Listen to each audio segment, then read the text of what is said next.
Bonjour à tous. Alors j'avais envie aujourd'hui de vous reparler sécurité psychologique parce que c'est un sujet qui est quand même très important et puis on peut l'aborder de plein de manières différentes avec plein d'outils. Donc aujourd'hui j'avais envie de vous parler de la CNV, la communication non violente, pour apporter de la sécurité psychologique sur vos missions, sur vos projets. Alors je vais vous faire une petite introduction à la CNV, hein, assez courte. Heu, Ça ne se substitue pas à une vraie formation CNV et c'est aussi, ma manière d'appréhender les choses.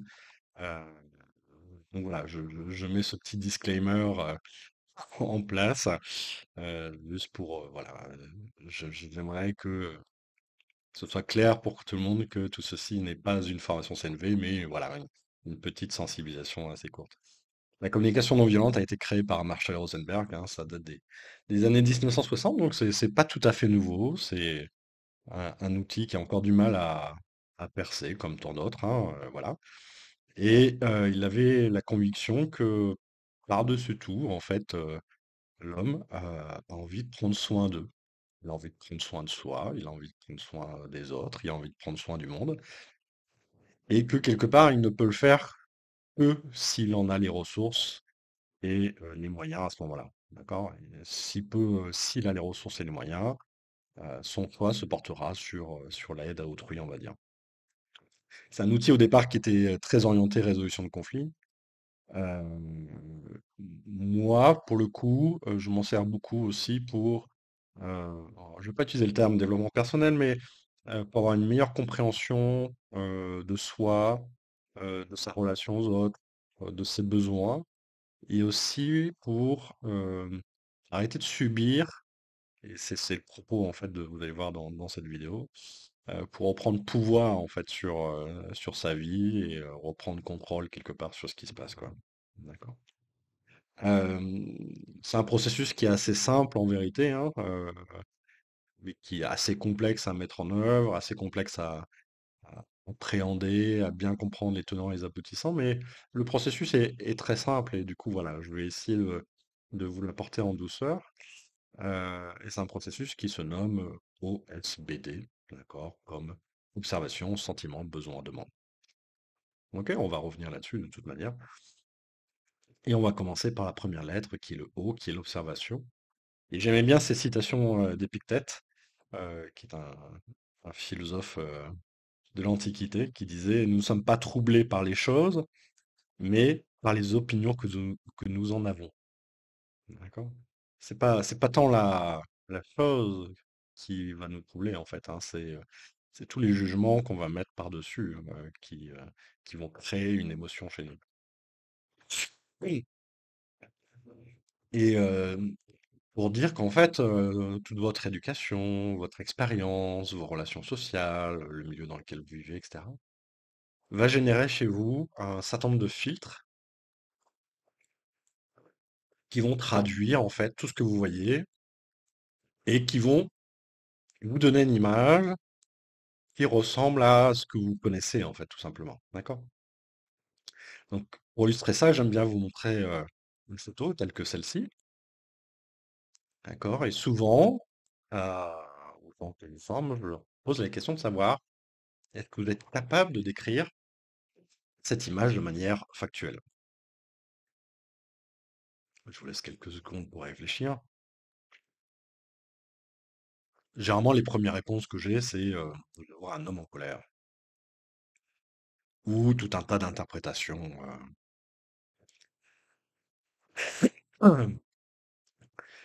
Si on observe de manière factuelle, en fait, moi je vois un homme, voilà, de type caucasien, avec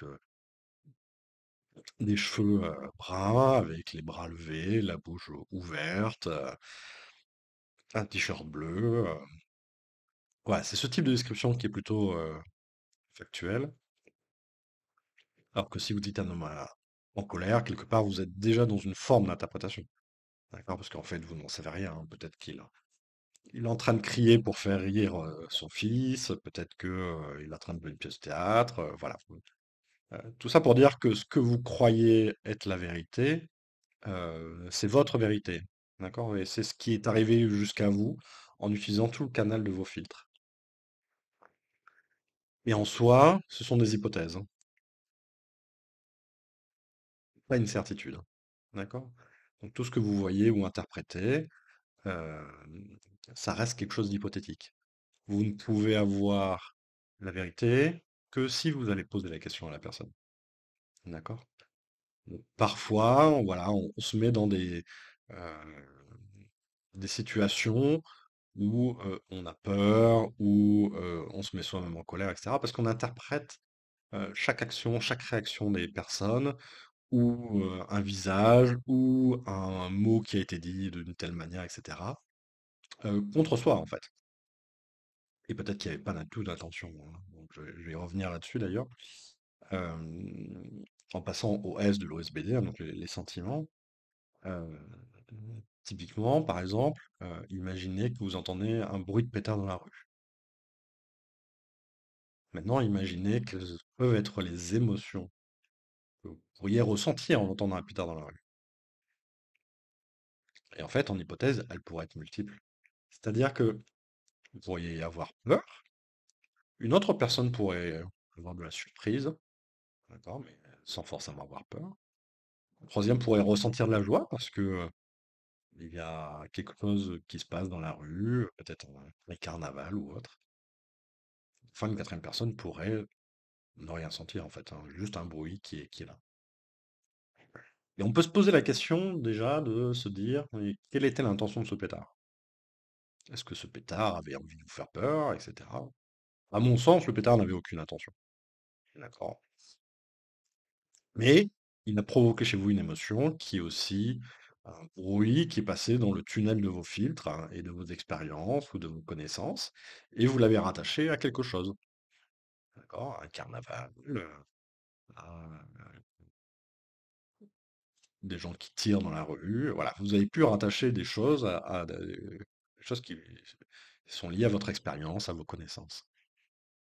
Et pour autant, le pétard n'a pas l'intention particulière. D'accord? Donc c'est intéressant. Et puis, un même stimulus, finalement, peut provoquer plein d'émotions différentes à différentes personnes. Du coup, on a une même entrée et plusieurs résultats. Moi, je trouve ça intéressant de se dire, finalement, on vit les choses de manière différente, alors que le stimulus est le même. Comment ça se fait, en fait? En fait, cette émotion vous appartient. Elle vous appartient dans le sens où votre cerveau, votre corps a décidé de réagir d'une certaine manière parce qu'il a estimé que c'était la meilleure manière de réagir pour ce stimulus. Ouais. Et quelque part, si on exagérait un tout petit peu, on pourrait se dire, mais finalement, je pourrais choisir la manière dont je veux vivre cet événement, en fait. D'accord? Et de reprendre le pouvoir sur ce qui se passe. Et ne pas juste le subir. D'accord? Je vois l'émotion qui apparaît, j'ai peur. Je dis, mais finalement, est-ce que j'ai vraiment besoin d'avoir peur à ce moment-là? Que je peux pas vivre autre chose. D'accord? Alors, c'est un peu caricatural parce que le mécanisme se passe pas aussi consciemment, mais à un moment donné, vous pourriez vous ralentir et prendre conscience de ce qui se passe en vous, hein. C'est l'invitation de la CNV, d'aller observer ce qui se passe chez vous, de vous donner de l'auto-empathie et décider bah, de quelle manière vous voulez réagir, communiquer, etc., etc. D'accord? De la même manière, si on prend quelque chose qui est beaucoup moins neutre, quelqu'un vient vers vous en disant bah, t'es nul. Là, on peut estimer qu'il y a une intention, d'accord, puisque ça s'adresse à vous avec un vocabulaire choisi, peut-être une intonation de voix, etc.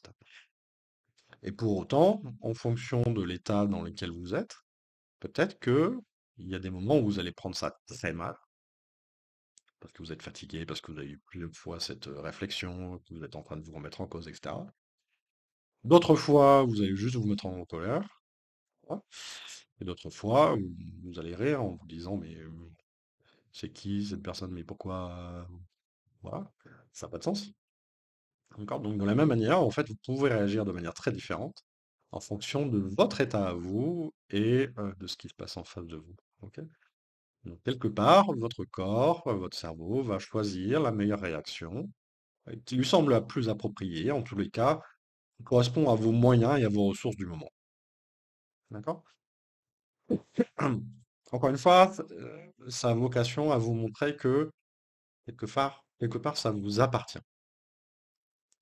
On ne choisit pas de manière spontanée, mais une fois que l'émotion est là, peut-être que vous pouvez la vivre et vous dire, mais est-ce que c'est la bonne émotion? C'est celle dont j'ai besoin en ce moment.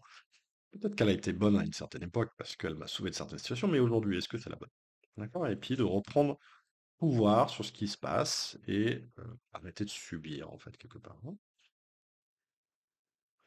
Euh, Déjà, avec ça, en fait, il y a quelque chose de très intéressant, je trouve. Euh, on peut aller plus loin dans le processus, hein, éventuellement, je vais vous en parler, mais je trouve que déjà, euh, avec ces deux éléments du processus du CNV, que vous pouvez apporter, euh, c'est de faire prendre conscience aux gens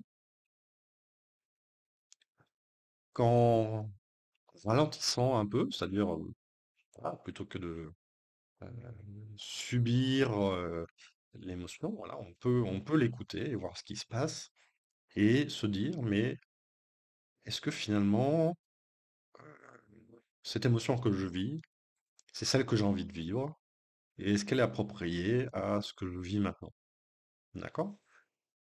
Et ça vaut le coup de se poser la question. Et la deuxième chose qui est intéressante aussi, c'est de dire, OK, il y a un stimulus qui est là et il me fait réagir de cette manière-là. D'accord? Mais, mais quelle que soit son intention, hein, qu'il y en ait ou qu'il n'y en ait pas d'ailleurs, c'est moi, Pascal, qui vais vivre une émotion en réponse à ça. D'accord? Et mon esprit, mon corps choisit, d'accord, de manière spontanée et inconsciente la plupart du temps, de vivre d'une certaine manière face à ce stimulus. D'accord? Et du coup, je trouve ça intéressant de se dire, finalement, c'est moi, Pascal, qui choisis, d'accord, pas forcément de manière profonde, mais de vivre ça d'une certaine manière. C'est-à-dire qu'en fait, ce que je vis, c'est pas forcément à cause de l'autre ou de ce qui se passe. D'accord? En tout cas, ce stimulus-là a réveillé chez moi des choses et a provoqué une émotion. C'est OK? Mais je n'ai pas forcément besoin de tenir rigueur à l'autre, en fait. D'accord? Parce que, alors, je comprends que c'est un peu confusant, cette histoire de stimulus et de l'intention de l'autre.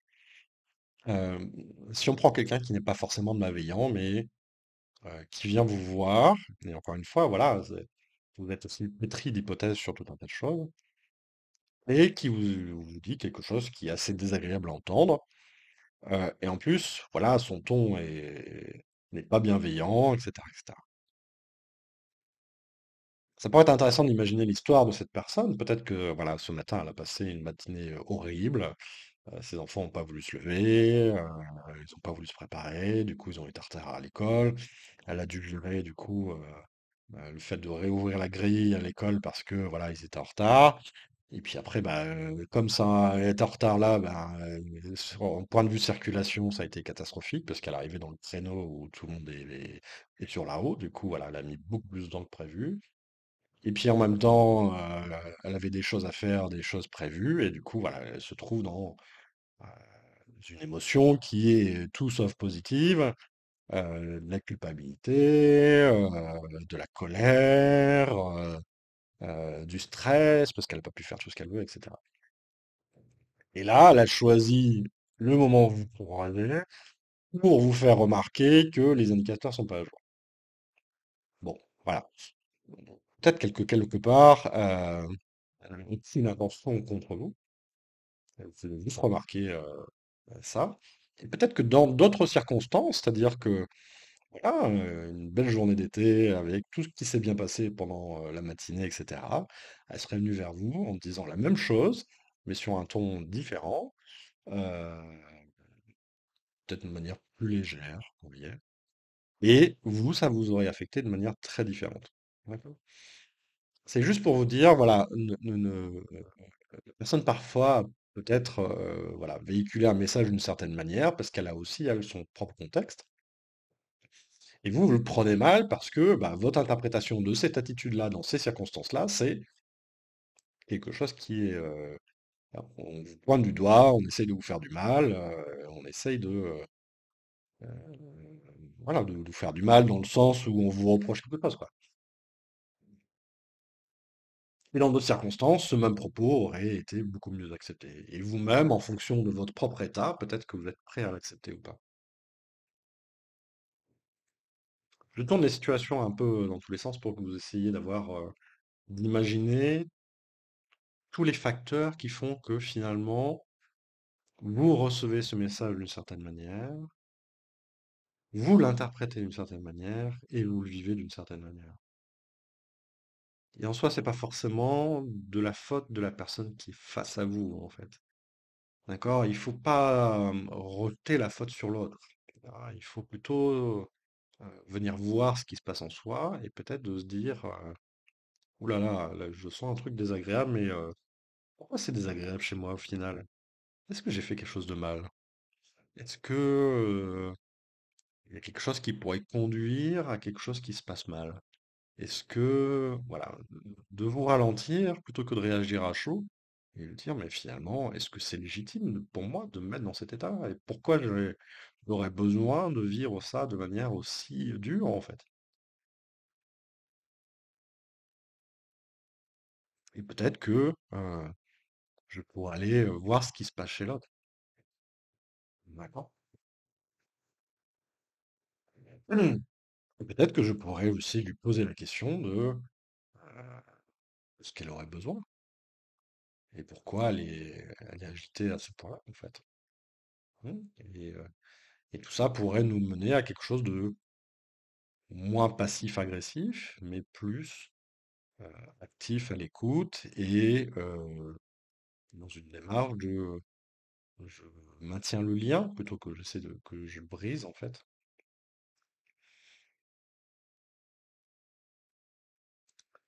Voilà, c'est ce que j'ai parfois essayé d'apporter, hein, c'est de se dire finalement, euh, tout ne se passe pas contre nous, en fait. Et, et pour autant, c'est vrai qu'il y a aussi des gens qui sont, je ne sais pas si le terme est malveillant, mais qui ont parfois des intentions euh, pas très positives à notre égard, et ça nous impacte, bien sûr. Mais de la même manière, en fait, on peut choisir de le vivre d'une manière ou d'une autre, en fait. Et on n'en a pas toujours les ressources, hein, j'entends bien, et c'est parfois compliqué, mais la même manière, en fait, l'autre, si on lui donne un peu d'empathie, on peut se rendre compte qu'il réagit à chaud parce que lui-même est en train de vivre quelque chose qui est très désagréable. Et du coup, plutôt que de l'accueillir et de l'accepter, en fait, il va le rejeter. Et il va le rejeter contre quelqu'un, et ce quelqu'un, c'est vous, en fait. Mais c'est pas parce qu'il en a après vous, en fait. C'est parce que quelque part, il y a quelque chose qui se passe mal chez lui. Et il n'a pas la chance d'être capable de se donner de l'empathie et de prendre le temps d'aller voir ce qui se passe en lui et se dire, mais pourquoi je rejette ça? Je devrais l'accueillir. Et pourquoi j'essaie de ternir une relation avec l'un de mes proches, l'un de mes collègues?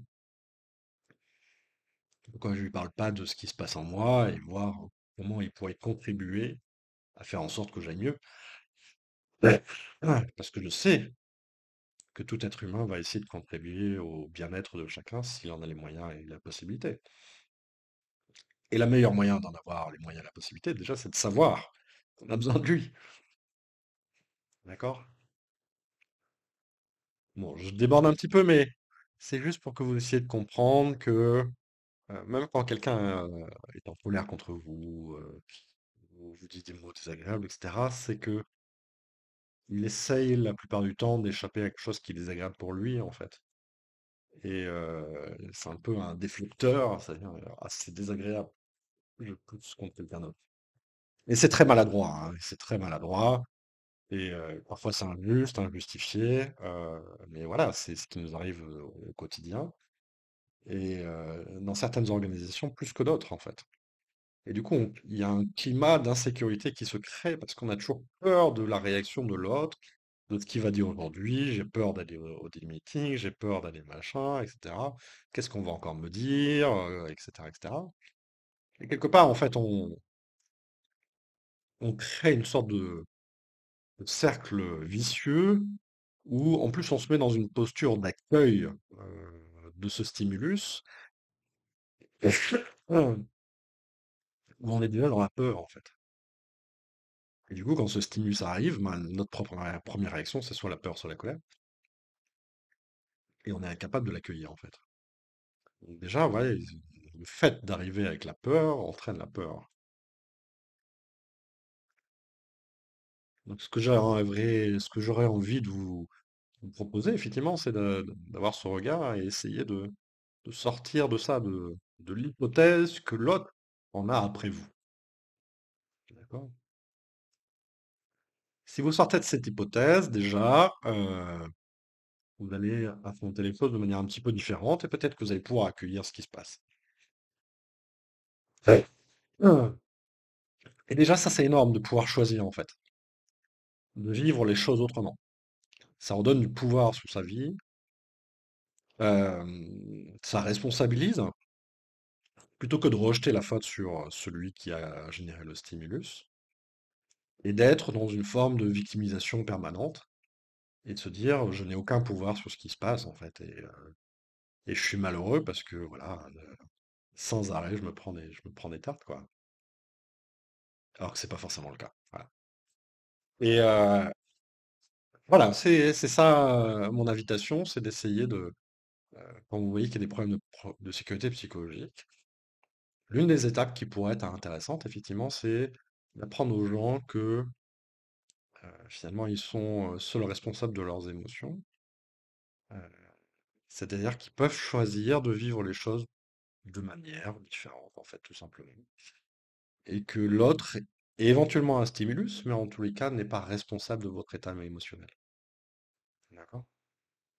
Alors ça a l'air facile, encore une fois, de dire ça, hein, parce que bon, on a l'habitude de rejeter la faute sur les autres et puis se dire, mais c'est parce qu'il m'a crié dessus que je me sens pas bien.